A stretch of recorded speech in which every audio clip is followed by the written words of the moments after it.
There is a place where destiny rests, not in the sky, not in the stars, but here, within you. I am Obatala. I have walked the breath of the earth. I have shaped the bodies that carry the soul, but even I could never shape a destiny. That is the work of your Ori. Today I will speak not of what is above you, but of what lives within. Your Ori, your sacred head, is the seat of your fate, your connection to Olodumare, and the first Orisha you must serve. Because before you offer to the gods, before you call upon the spirits, you must ask one question. Is your head in agreement with your path? Ori means head in the Yoruba language, but it is more than bone and skin, more than the place where thoughts are born. Your Ori is your divine compass. It is your personal Orisha. It is the seat of your individual Ashé. Every human being is born with an Ori, chosen before coming to earth, while still in the presence of Olodumare. Some say we choose our destiny, our Ayànmo, kneeling before the Creator, selecting the experiences, the victories, and even the trials we must face. But once we descend into the world, it is the Ori who carries that promise. Ori is your spiritual head, your inner truth, your alignment with purpose. It is not your emotions, it is not your desires, it is something deeper, a quiet voice that knows where you must go, even when your feet resist. In the Yoruba tradition, we honor Ori first in all things. Before invoking any Orisha, we ask our Ori for permission. Because if your Ori is not aligned, no force outside can bring you peace. If your Ori refuses your request, no offering will open the way. That is why we say, Ori la babo, Orisha la ensin. We first honor the Ori, then we serve the Orisha. Your Ori is not a symbol. It is a force, a sacred intelligence within you, the truest altar you will ever know. And when you forget it, you forget yourself. Before you took your first breath, before you were named, before the world touched your skin, you stood in the presence of Olodumare. And there, in that eternal space, you chose. You chose the path your soul would walk. You chose your mission. You chose the lessons you would carry. That choice was placed in the hands of your Ori. Ori is not only your inner guide, it is the carrier of your destiny, your Ayànmo. It remembers what your mind forgets. It holds the map of your journey, even when your feet wander far from the road. Some will say, if I chose my destiny, why do I suffer? But I tell you, you did not choose ease. You chose growth. You did not come for comfort. You came to become. And your Ori, wise as it is, accepted the burden of that becoming. It is your Ori that draws you to certain people, certain places, certain patterns, not by accident, but by design. But even the most sacred map can be ignored. When we act without purpose, when we live only by the noise of the world, we drift from our Ori, and life becomes confusion. Not because your destiny is lost, but because you've stopped listening to the one who carries it.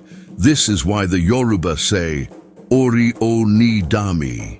May my Ori never betray me. Because the greatest betrayal is not by others, but when we abandon our own inner compass.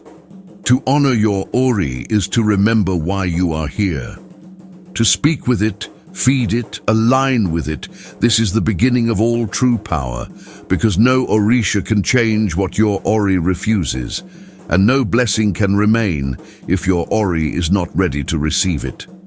So before you ask the world to open, ask your head if it is in agreement.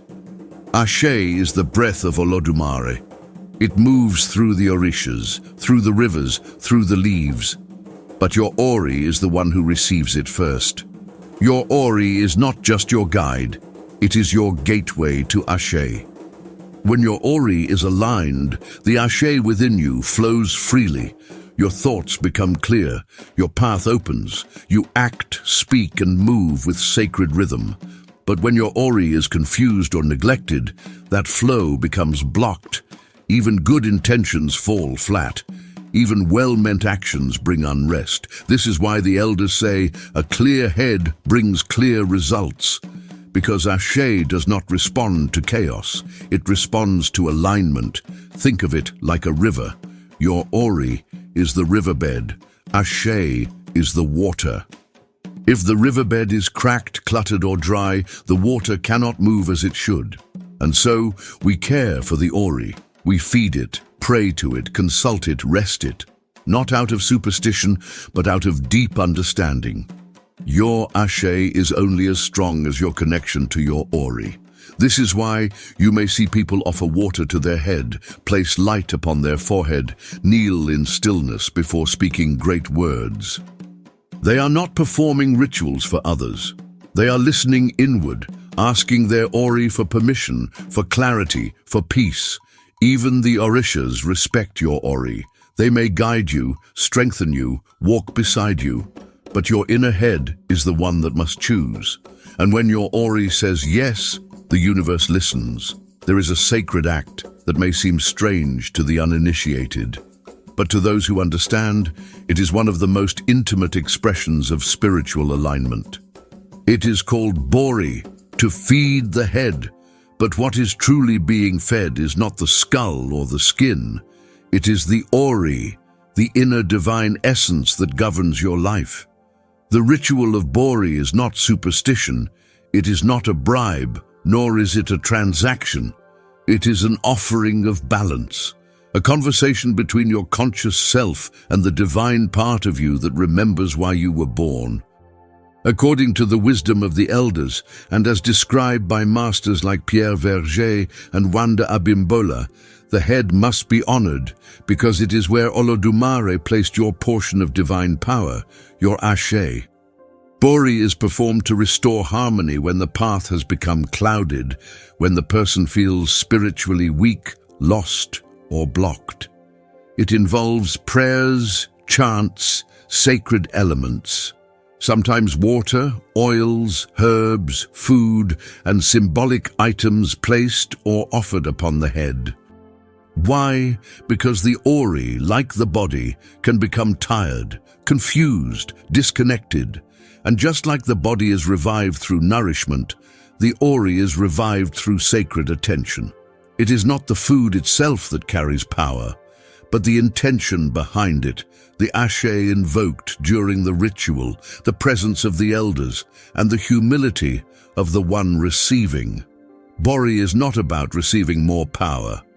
It is about reconnecting with what is already yours. It is a gesture of love, of remembering, of clearing the path between you and your destiny. In some cases, Bori is done before an initiation. In others, after a time of turmoil or illness. And for many, it is a regular part of keeping the Ori strong. Because in the Yoruba tradition, you don't wait for your life to collapse before honoring your head. You do it to stay aligned, to walk with clarity, with peace, with purpose. And so I say to you, before you seek help from the outside, before you raise your hands to the heavens, ask yourself, have you fed your head today? Your Ori is not far away. It does not live in the clouds. It does not hide in distant temples. It lives with you. It walks with you. It listens to every word you speak, even the ones you only whisper in your thoughts. To care for your Ori is to care for your whole life. It is to understand that your direction, your clarity, your peace are not given from outside. They begin within. You may not always feel it. You may forget. You may stumble. But your Ori never stops holding your truth. And when you feel lost, you do not need to shout to the heavens. You need only become quiet and ask your head, are we still walking together? That is the first prayer. That is the sacred question. Because a person who listens to their Ori is never truly alone. So offer water to your head, speak blessings to your name, sit in silence and ask for guidance. Your Ori is not your mind. It is deeper than thoughts. It is the voice that knows the way home, even in the dark. If this message awakened something within you, let it become more than a feeling. Let it become a practice like this video. Share it with someone seeking clarity and subscribe so that you may walk further along the sacred path with us.